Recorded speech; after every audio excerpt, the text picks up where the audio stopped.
गेहूं में सिंचाई एवं जल प्रबंधन।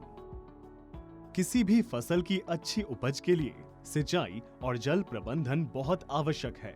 इसी तरह गेहूं की फसल को विकास के पहले 100 दिनों में समान रूप से कुल 450 से 650 मिलीमीटर पानी की आवश्यकता होती है। गेहूं की फसल में पानी का ज्यादा नुकसान वाष्पीकरण और वाष्पोत्सर्जन के माध्यम से होता है, जिसका असर फसल की वृद्धि और उपज पर पड़ता है। गेहूं की फसल में महत्वपूर्ण अवस्थाओं पर सिंचाई करने से पानी का नुकसान कम किया जा सकता है एवं फसल की उपज में वृद्धि होती है। सामान्यतः गेहूं की फसल में 6 सिंचाइयों की जरूरत होती है। विभिन्न तरह की मृदा में जल धारण क्षमता अलग अलग होती है। रेतीली डोमेट मृदा में 6 से 8 सिंचाई की आवश्यकता हो सकती है, जबकि भारी चिकनी मिट्टी में 3 से 4 सिंचाई करना ही काफी होता है। गेहूं की सिंचाई का पहला चरण क्राउन रूट या शीर्ष जड़ निकलने के समय है, जो आमतौर पर बुवाई के 20 से 25 दिनों के बाद आता है।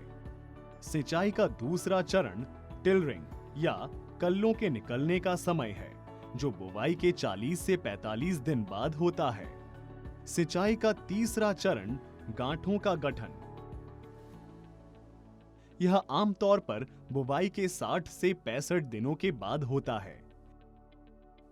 चौथी सिंचाई शीर्ष या पुष्पावस्था चरण, बुवाई के 80 से 85 दिन बाद। पांचवी सिंचाई दुग्धावस्था चरण, बुवाई के 100 से 105 दिन बाद। छठी सिंचाई दाना भरते समय, बुवाई के 115 से 125 दिन बाद। दी गई तालिका में चरणों को विस्तार पूर्वक दर्शाया गया है। पानी की सीमित उपलब्धता के समय सिंचाई अति महत्वपूर्ण विकास चरणों के अनुसार निर्धारित कर सकते हैं, जैसे कि यदि एक सिंचाई उपलब्ध है, यदि 2 सिंचाई उपलब्ध है,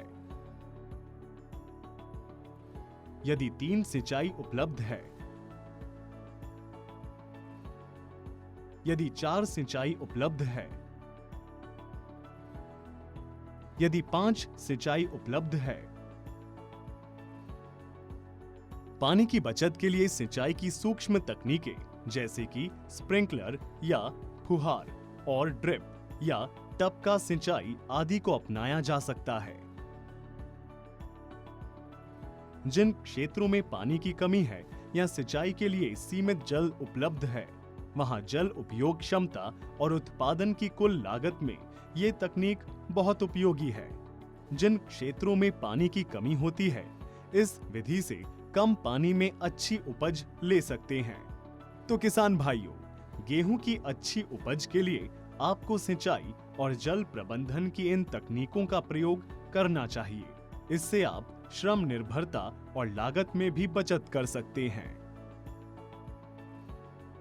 अधिक जानकारी के लिए हमारी कृषि विज्ञान सीरीज के साथ बने रहें।